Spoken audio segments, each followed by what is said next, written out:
Hey, Roxy, how are you doing? I'm doing great, thank you. Thank you for being here. So your husband is experiencing shocks. Please explain. Absolutely. He describes this as electrical shocks that go throughout his body and cause him pain. Sometimes he states the pain is tolerable. Other times he claims that the pain is so bad that it catches him off guard, and he has these outbursts. He's fallen because he says his legs get weak and give out. His arms have locked up on him. And how did this all start? This all started happening, all these symptoms started developing shortly after he had COVID. Okay. Did you see a doctor? We did, as things started coming on. We started with his primary care physician, and then we have since seen 3 neurologists and a specialist. Okay. And what's triggering these shocks that he's having? We don't know. Got it. So we actually have some video of the shocks that you're talking about. Can I see the video? What?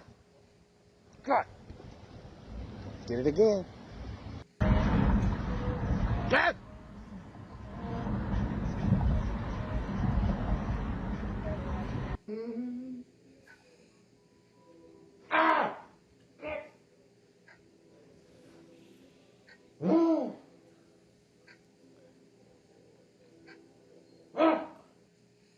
It's interesting because it looks comical, like you want to laugh, but then you also want to be empathetic and think like maybe there could be something going on, right? Like, because you get a sense like, is that acting? But then you're like, well, maybe not. So y'all's paying some real money to see what's going on. Yeah, absolutely. Yeah, why did you take that deep breath and was like, It's hard. It's really tough. He's not working. Everything falls on me. And it's a struggle. Yeah. You feel overwhelmed right now? I do. Yeah, okay. How do the shocks affect life at home for him? Well, I have to do a lot. I work a career and then I come home and I'm basically, running the household. We have 2 children at home as well too. So, they try to help out as they can, but it's difficult. I don't have the same comical, upbeat, energetic husband that I married. So I just want to be clear with you. He has not been diagnosed with anything, correct? Correct. You wanted him to take a lie detector test to prove that the shocks are real. Yes. Okay, then. Well, listen, everyone, I think I'm ready to meet your husband, Quan. Everybody, please welcome Quan to the show. And just to let everyone know, the reason that your wife is not here is because she's at home with the kids. Yes. So she couldn't make it here today, otherwise she was going to be here. They're not having some marital issues right now. It's just she's at home with the kids. Right. But you've been trying to get answers for a while. Yes, for almost 3 years. Yeah. 2 neurologists and 1 specialist. Got it. Actually, recently. And hearing your wife say that she has doubts that she doesn't believe anymore, does that hurt? Because I know you said you were getting teary. Of course that hurts. Like, I mean, she's the only one that's basically taking me to the doctor's appointments to see what medications I need. She actually makes up all my medications for me. So, I don't even know what I'm supposed to take or what I'm not supposed to take. But so She's been doing everything. She does for it you. all. How often did you experience these shocks? Every day, every morning, from the time I wake up till nighttime. It may give me 2 to 3 hours a day. It may hit me 4 to 5 hours a day. But there's never a day to where I don't have shocks. And what changed since you started getting the shocks? Right after I had COVID, that's when it started off really gradual and like a tingle. Yeah. And then all of a sudden, boom. So why was this lie detector test important to you? So I can prove that I need this for disability. I can't work like this. I can't work with shocks. I can't do anything. Yeah. I can't even drive. Yeah. If I drive, because this changed your whole quality of life. Yeah, it does. And so I asked your wife about that question about like what were you like before, and she said that you were driving, y'all were going on dates, y'all were active. Yeah, we were leaving for the weekend. You know. Do you miss that life? Yeah, I do. Do you ever feel like maybe you'll never get that life back? Yep, that's exactly what it feels like. Have the shocks gotten worse or changed since they started? Oh, it's definitely got worse. And there was an incident at work while you were having one of these shocks? Yeah. What happened? I was on a forklift. And the forklift, actually my right leg pushed on the pedal. Because of the shock? Exactly. The shock hit like boom. And then when I did that, the load tipped it over like that. Now, if there was some person standing on the other side, they would have got all those boxes. Got it. And how does your family feel about your mystery illness? They don't believe it. I'm just going to leave it like that. They don't believe it. They don't I mean, believe because it you at got a twin brother. And how's your relationship with your twin brother? all. I haven't talked to him in about 6 months. Wow. Why did you distance yourself? Because it's kind of like me telling everybody that I do have an illness, and nobody's listening to what I'm saying. Nobody's believing it. And then including my own twin brother, he's like, yeah, right. Come on. And I'm like, dude, I'm being very sincere to you. Like, out of all of our years living together as twins, I've never lied to you. You can't make this up. Okay. Well, we don't know. That's why you're here for that lie detector test. Oh, yeah. Okay. Well, listen, I'm ready to meet your twin brother Laz, because your twin brother Laz doesn't agree that you actually are having these. So everyone, welcome to the show, Laz. Woo.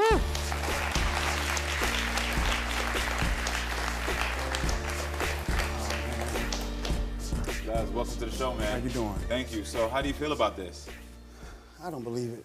You don't believe it? I don't. We twin brothers, man. I haven't talked to you since like 6 months ago, right? Yeah. And the last time I even physically seen you was in 2021. Right. That's a huge gap, man. Yeah, it's a huge gap. I know it.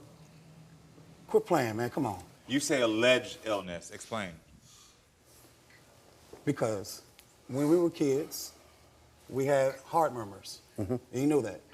We would try to go to football practice, and we couldn't play football because it hindered us. So now, right now, he's saying he has this rare condition. I think it's just a rare case of lies. You think I need attention or something? You think I need attention? I need attention, so I'm going to say, oh, I'm going to make this a disease or illness. Hey, oh, this is my real life. I'm actually getting shocks, no matter what anybody else say or think. I'm getting shocks, and I don't want the whole focus to just be all on me. Like, that, man. You've been to a neuropsychologist, and you spent. You got billed $2,870. You went to another neuropsychologist. It was $695. You went to. I mean, it's just bills upon bills of you going out. Yes, you have a copay that makes it cheaper, but have you seen this? No. He's going. But I'm going to fake that though. To tell you, it's unknown. Yeah, exactly. To tell But me I'm just something saying, that's the only unknown. reason for me is I'm like, why would somebody spend this much money? You want to see this? To spend this much money to do what? Well, listen, I actually invited one of my friends here. His name is Dr. Ian Smith, because I needed somebody who's a medical doctor to be here to talk to us. Dr. Ian, how you doing, man? Karamo, good to see you, man. Dr. Ian, you've been listening in, and I need you to help shed some light on this mystery. So, Dr. Ian, what are your thoughts on Quan's mystery shocks? So this is difficult on many levels, actually. But what I find interesting is that what people have to understand, and I'm not, by the way, saying that this for sure is related to COVID. So I will say that these are very interesting and very unique symptoms. He's mentioning paresthesias, which is the tingling and the prickling of his nerves. He's also talking about musculoskeletal issues. So it is possible that, it could be sequelae from COVID. No one can say for sure. You can't prove it or disprove it. But I will say this. He's been on for the last maybe 10 minutes or so. He's not had any symptoms whatsoever or any close to symptoms. So it makes me wonder if these symptoms are real. I'm not saying they're not, but if the symptoms are real, what really what triggers these symptoms, number one? Mm-hmm. Number two, I would say that he's been to neuropsychologists. He's been to a neurologist. He has no diagnosis. This is obviously something that's neurological and musculoskeletal and, maybe like a tic, a nervous tic, we call it. And so it's hard to say. All you can really do, Karamo, which is what you're about to do, is see whether or not he's lying about it and, that he's really experiencing these. But that doesn't prove or disprove whether or not it's connected to COVID. Got it. Okay. Dr. Ian, I got to ask you this real quick. How many times have you seen people in your career say like they feel something and yet it's unexplained? Is that something that happens often? It happens more often than we would like and more often than patients would like. And you do the best you can with a battery of tests to try to find a diagnosis. But I think there's more afoot here. I think there's more going on here. It seems to be a very complicated family dynamic. The twin situation is troubling to me. There's a history here that we obviously have not gotten into. You right about that, Dr. Ian. That's where I step in. That's my expertise when we start getting emotional and mental health. But I appreciate you being here, Dr. Ian. Thank you for shedding some light on that. Thank you so much. I gotta tell y'all this. I gotta tell y'all one of the things, like, I respect Dr. Ian's opinion and his so much because he's such a smart man and he deals with so many people who have these conditions. And I gotta tell y'all something else. The fact that you haven't had a shock, of course, everybody's like, well, look, he had no shock. You know what I mean? Right. But we shouldn't put our own implications onto you. We shouldn't put our own biases onto you just because we assume you should be in pain 24/7. Exactly. Yep. Because your relationships are being affected at the end of the day. And when relationships are being affected, it starts to hurt everybody. And that's what's happening here. We're having a breakdown of two brothers who loved each other, who have to be more empathetic for each other. I understand that you have your disbelief. I understand that you're worried about him. But there has to be more communication. Otherwise, this will start to ricochet and you'll end up spending 20, 30 years not together because you just couldn't be more empathetic to what he's going through. So I think it's time to finally unlock the truth behind this medical mystery. All right, in this envelope, we have unlocked the truth of if you are experiencing this medical condition. The truth is, Quan is not lying about the symptoms and severity of them. What'd you say? What'd you say? What'd you say? What'd you say? What'd you say? What'd you say? Hey, stand up. No.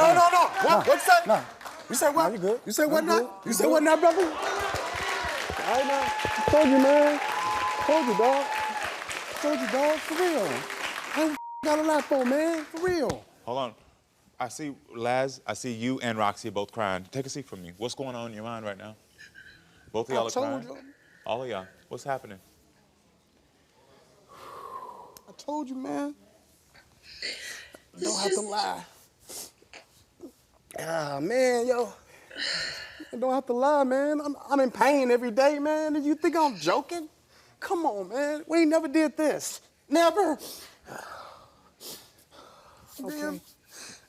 All right, man. All right, I all right. apologize, brother. I'll take your apology, brother.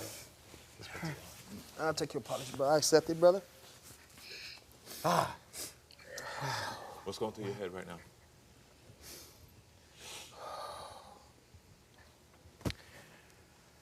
Oh, man, a lot of things, and I don't even know what to say right now. Because it's real. It's real. Man. Yeah. The truth is that for him, everything he's experiencing is real. Real, no, it's real, dude. I'm like, And I don't even know how I'm gonna do it some days, dude. Like, to have this, I don't know, man. yeah. Oh, man. Like Dr. Ian said, which was such important, there's many symptoms and things that happen after like epidemics like COVID or other things that we don't really know how symptoms pop up until later on. And I'm no medical doctor, so I can't say anything, but what I do know is that you are experiencing something that is debilitating to you. Morning and night. Laz, I know that you want Quan to meet your daughter who is not born yet. She's due in 2024. Yes, in January 14th. Her word? Yeah. Did you know that? I got to send you. No. You didn't know? I got to send you an invite too, bro. You cute, bro. I got to send you an invite. It's next month, a baby shower. Okay. So it'll be good. Let me tell you something. I think this is the perfect time for y'all have gotten the truth, because what it does is it allows the reconnection. Look at that smile. Did y'all just see that with these two brothers right there? Y'all crying too? Because that had me crying. You got everybody in here crying. Roxy, how do you feel? I don't know. I don't want to say like a terrible wife. I've been supportive, but like it doesn't feel good that I had any doubts in my mind. Like that's my husband. We've been together for 18 years. Yeah. And I love seeing these two hug each other and having that connection. Like family means so much to me. Yeah. Don't have any guilt. I mean, at the end of the day, no one has the answers to this, and everyone's trying to respond again like they think they're doing best. We only go with the facts that we have, but in this moment right here, everyone's finally heard you. We hear you, your family hears you, but you gotta just keep letting them in. Everyone hears you. We hear you. Let them in, though. Let them in, okay? You got it? I wish you the best of luck. I wish you the best of luck, and I wish you the best of luck. Congrats on your child, all right? Do you love the Karamo Show? Yes! Well, we're back for season 2. So make sure to subscribe to The Karamo Show.